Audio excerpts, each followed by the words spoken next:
આજે 30 તારીખ થઈ ગઈ છે. કાલે મારી ટ્યુશનની ફી ભરવાની છે.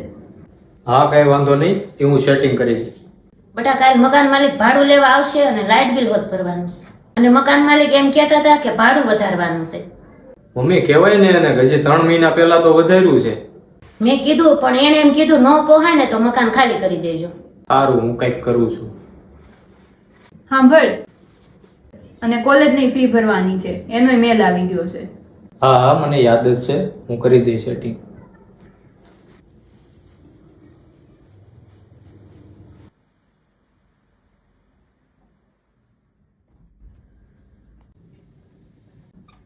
સાંભળો ને, હા બોલ ને. દિવાળી આવે છે ને, આ વખતે ખર્ચો પણ વધી જાય છે.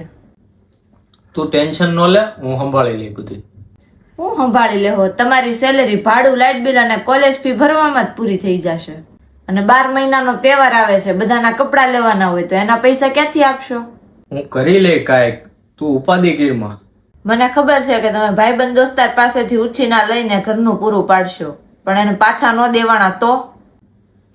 એક છોકરો જ્યારે કમાવા લાગે ને ત્યારે આખા પરિવારની જવાબદારી એના ખંભા ઉપર આવી જાય છે.